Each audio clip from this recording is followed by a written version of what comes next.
to Second Circuit, a very special episode of Second Circuit, Circuit of Life Appeals. We'd like to welcome you in and thank you for the energy, the beautiful energy we've received thus far. Today we have an esteemed guest. We reached out to the community and we got a lot of feedback. We asked who they'd like to see as our first guest on our new dynamic situation. And the overwhelming majority said, Senator Marilyn Moore. We welcome Senator Marilyn Moore. It's a 2019 mayoral election, and this is a historic candidate, Mrs. Moore. Welcome. Thank you. Well, I'm honored. It's my honor to be here. It's always an honor for me when people want to have a dialogue with me or want to be in my company. I take nothing for granted. You could have selected anybody you wanted to, right? But you didn't. You selected me, and for that I'm very grateful to be here tonight. we're very thankful for your presence, as we said. We think it is a dynamic moment in time in Bridgeport. As my comrade said, it is a very historic moment. We have issues and solutions that are rampant, and we need to connect them. And right now, we need a high integrity. We need a person connected to a spiritual entity. We need a person who loves the children. We need a person who is Bridgeport at the helm of the ship. And we believe, our spirits believe, that Senator Marilyn Moore is that person. So person today, for the job. Definitely. yes, we do. We've prayed before we selected. We have a very vested interest in the city.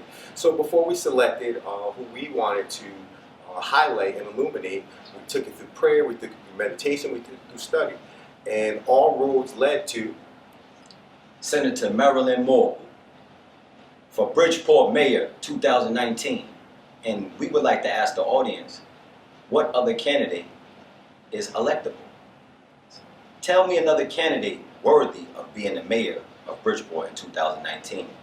And we welcome all challenges. We have a website, we have an Instagram account, we have an email address. So you could contact us and feel, if you feel that there's another worthy candidate, let us know. We'll invite them. But for right now, Mrs. Moore is an outstanding, esteemed senator in Bridgeport, Connecticut right now. So, Ms. Moore, could you tell our audience a little about your history in Bridgeport, and your connection, your roots?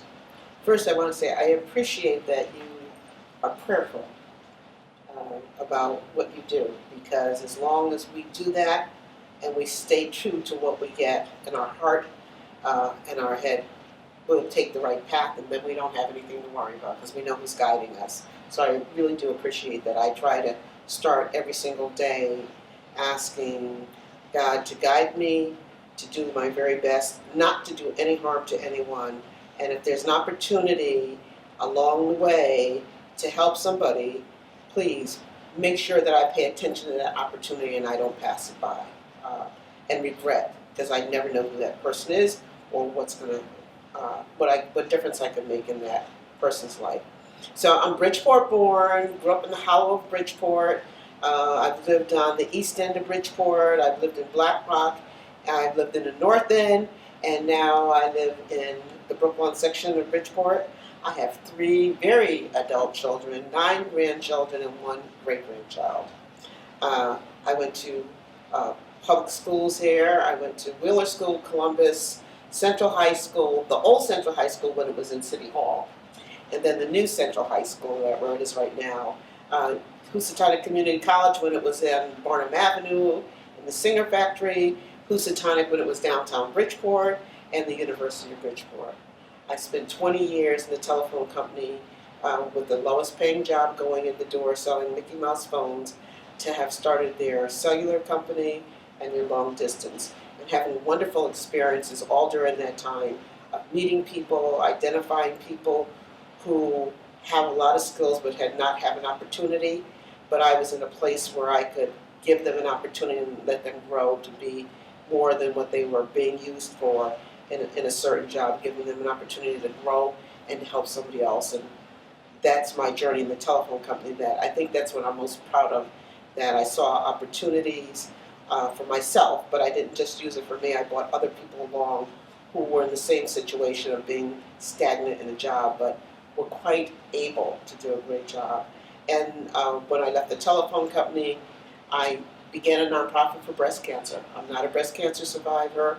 I don't have a history of breast cancer, but I did see disparities in the healthcare system that were preventing women of color, or women who didn't speak English. I saw those barriers, and those barriers were keeping them from getting the services that they needed. So I created the first patient navigator program in the state of Connecticut, community-based, working with all the hospitals in the area, working with women who were diagnosed with breast cancer, and navigating them through the healthcare system. I really believe what we did in 20 years has made a difference in the landscape of breast cancer, for women being advocates for themselves and being knowledgeable about breast cancer. And then, although I've been involved in political parties and events, I've never run for office before. I worked on a campaign for Charlie Tisdale, who would have been the first black mayor of Bridgeport in 1983. Mr. Tisdale was my 7th and 8th grade teacher. I loved him, I still love him. And I had so much respect for him. I worked on that campaign, and we were not successful. I left it alone for a long time. My friend Ed Gomes, who was a long-time family friend, ran for mayor and ran for Senate, and he won. And I went with him to Hartford to help him acclimate himself to being a political person, because he's just a good-hearted person. And I wanted to make sure that somebody had his back. And I went up there, and for 2 years I was his legislative aide. And while I was up there, people were coming to me asking me, well, ask Marilyn to do it. Tell Marilyn you need it. Senator Gomes said to me one day, you think you're the senator? I said, oh, no, I don't. I know you're the senator, but I know I'm the one getting the job done. And it came to the realization to me that I could do that job, that I will come back and run for Senate. And I ran one time. I lost by 240 votes the first time, and I left it alone for 6 years. And the person who did get the seat had an opportunity to do some things in the way of children. I heard you mention love of children. Had an opportunity to vote on a bill that would have been about flame retardant materials for children, and he wasn't there. And I saw that as an opportunity to do the right thing for our children. And I ran for office, and I ran without the party's endorsement. Nobody asked me to run. I just knew it was something I needed to do and I could do it, and I ran. And I was successful, and so I've run 3 times. And so I've been in the Senate for 5 years. I chair Human Services, I chair Children's, I'm the chair of bonding that brings all the money back to the communities from large projects. I sit on legislative management and oversee the nominations for all the commissioners this year. They had to come to our committee. And I've learned a lot in 5 years, and I've built a lot of great relationships with people. I've been able to bring money back to Bridgeport for different projects. But I've also done a lot for the children and the families in Connecticut. Not just in Bridgeport or in Trumbull or Monroe, but for the families of Connecticut. We've done some anti-poverty work, developing a program called 2 Generation that will lift families out of poverty by working together as seeing the family as a total unit, and providing services for them and support services and engaging the parents and the grandparents, incarcerated parents, custodial parents, whoever that is playing that role, working together with them to lift the parents out of poverty. So it's been a wonderful journey for me. I feel as though I'm blessed to be able to do that. You are, and I just want to say that anytime I'm around you, I feel like, I'm connected to you like a family member. Like I feel like, you could be a family mother, a family aunt, a family cousin, and being that you are connected to Bridgeport, your love is obvious. Your love for the city and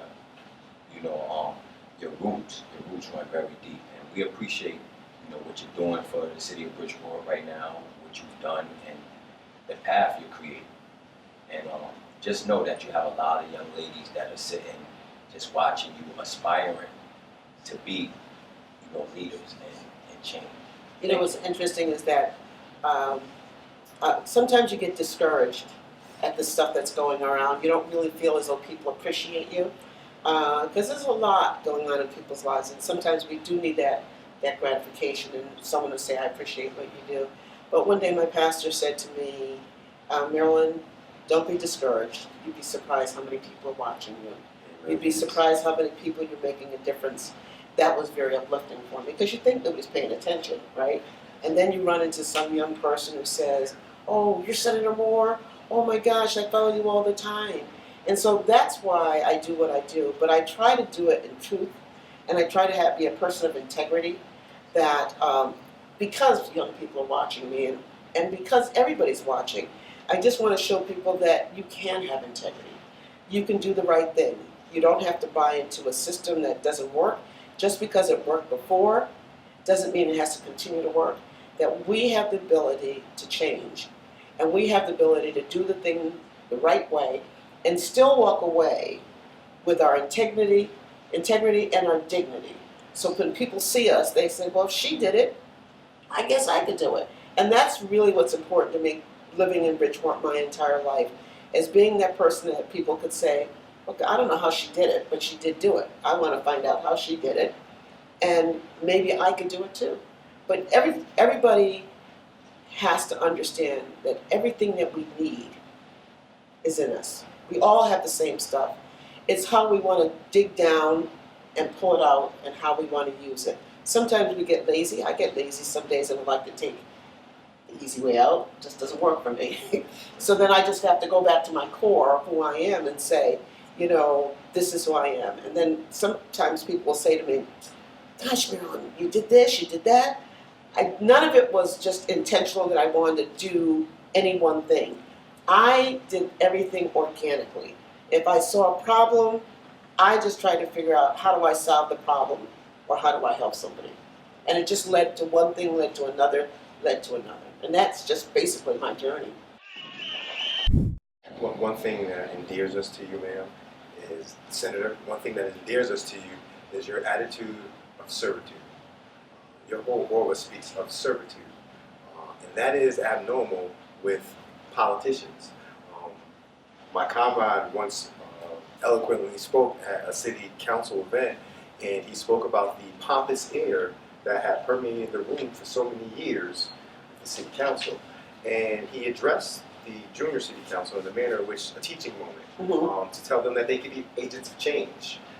They could actually shift the atmosphere. And I think they were receptive because the old guard and the new guard, T.D. Jakes once said, the stuff that I need at 50 is not what a person needs at 20.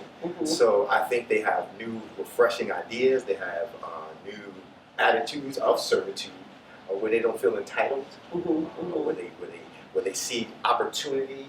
They don't see black or white. Most of them see socioeconomic. So I think that you bring that. You recall that we talked about an Obama moment with you, and I equate it to that. And the reason being is because more so than policy, carrying that in my heart too. I want to let you know I am carrying that. Because more so than policy, what we believe, and we talked about this yesterday at breakfast with partnering with President Obama and his family did, more so than any policy or anything like that, what he did was he gave, especially us in a certain demographic, he gave not just hope, but tangible sense. This isn't a pipe dream. You know, I can be articulate. I can be endearing. I can be polite. You know, I'm an American too. You know, so that Obama moment resonated with us. We talked about it all night. You know, I really do appreciate that. You know, I don't like being thought of as a politician because I like to see myself as an advocate. So in Hartford, there's a lot of lobbyists for businesses, for just about anything. There's people who are paid to lobby on behalf of a subject or a business. And I used to watch that the people didn't really have a lobbyist unless they were a union, right? So I saw myself as that person who was an advocate and a lobbyist for the people who didn't have a voice. And a lot of people say, oh, I want to be the voice of the people. No, I don't want to be your voice. I want you to tell me what you need and let me go fight for you. Or I want to open up the door to bring you in so you can fight with me. And I think what makes me different from a regular politician is that I don't play games. I am who I say I am. I do what I say I'm going to do. It may not be the popular thing. I don't grin and pretend. I'm very straightforward with people. I want people, when you walk away from me, I want you to really understand who I am, what I said. You will not be mistaken when you walk away to say, well, what did she mean? I usually tell people exactly what I mean. And I don't do anything to hurt anybody. I don't want anybody to have a bad feeling at the end of the day. But I think clarity is important, and I think people need to be able to communicate back and forth. And still, at the end of the day, if you disagree with me, you disagree with me. And that's what makes us all so different and makes a wonderful world. But I do want you to understand my point of view, and I'm open to hearing yours also. My co-host Dexter mentioned the Obama moment. So to the people that do not really know what's going on in Bridgeport, Connecticut, we want to introduce y'all to the fact that in 2019, we have an opportunity to elect the first mayor of color. And she's a woman. So we get to make double history in 2019. That's the Obama moment. And in a city as diverse as Bridgeport, Connecticut, you know, we want to ask the audience and ask the viewers, why haven't we had a mayor of color? What's the problem? You know, we want to question the audience and our viewers. But we also want to advocate, you know, being involved in the process. You know, a lot of people take on a position that they don't want to be involved. They don't want to vote. They feel like their vote doesn't count. So we want to encourage people, if you're not registered, make sure you register. I mean, get involved in the process. Don't sit back. Don't say, you know, it's a lot of things going around Bridgeport that you don't like. And we have an opportunity to elect a woman of integrity. She's a senator. Tell me how many women in Bridgeport could say that they're an upstanding senator. Let's talk history. And if you are, if I may, if you are registered to vote and you're an avid voter and you also are a staunch supporter, galvanize others, and let's get out in numbers. Let's get out in numbers and put this historic moment in context, and let's make it happen. So I think we have a moment in time right now. I've been around long enough to watch how things work. I know people lose belief in systems, and I know people give up and walk away. Sometimes they walk away by not voting, but you do a disservice to your children, you do a disservice to your community when you don't participate in the electoral process. I've never walked into anything to do anything for Marilyn Moore to gain anything. It has always been about trying to make our community better. And even when I was really disgusted and fed up with the political system, I still felt as though I needed to participate, because I'm always worried about that one time that I didn't do something and it would have made a huge difference, right? And so everybody needs to understand everybody's vote counts, and everybody should be participating in this election. You know, I think I am the first African American woman to run for mayor. You know, I know that Mr. Tisdale ran, and I knew another gentleman who ran, but I don't know anybody else, any female. And I come really humbly saying, use me right now for this time, for this moment in time to do this for you. I don't know when we will have this opportunity again. I'm not saying there's not other people who can't run or who wouldn't do a great job, but I know for such a time as this, I believe that I am the person to do this. Yes, and with that said, I want to add that it's a term called civic courage. With civic courage, that means that you have an obligation to vote. It takes civic courage to vote, but you have an obligation to enact that civic courage. So you can't just sit on the fact that you're registered to vote. Go out there and participate. Let's help usher this woman. She's a servant. She's asking you. She's saying, let me serve you. So let's help usher her. Don't sit on your vote. Let's go. We weren't old enough to stand with Shirley Chisholm, but we're definitely standing with Senator Moore. And we definitely like to invite her back. I think we'd be doing the city a disservice if we didn't touch on her current feelings of the current of the city. We want to give her, in closing, the opportunity to speak to the mom who may have lost her child. We want to give her the opportunity to speak to the young man who's trying hard and sees no way, that just came home from prison, returning citizen. We want to give her the opportunity to speak to everyone. So if we may, Yeah. Senator. So I just want to say that this, people can put you on a pedestal all they want, but I am really homegrown. I have family members who go through the same thing everybody else goes through. We have family members who have been incarcerated, who are trying to struggle. We have single moms. I was just with some single moms the other day, and I said to them, I know what you're going through. I know how hard it is. I want to help you wherever I can. I want to introduce you to some people that can help you. We all have stuff. We all come to the table. Some of us hide it better than others. Some of us have more access. I want to be able to help those people who need help. Right now in Bridgeport, I'm looking at the amount of shootings that are going on, not just in Bridgeport, they're happening in New Haven and Hartford. We have to stop this madness. We're losing too many young people. Who are those people that we're losing? We don't know. They could be the next Obama, right? They could have been a scientist. They could have been put here to invent something, and now they're gone.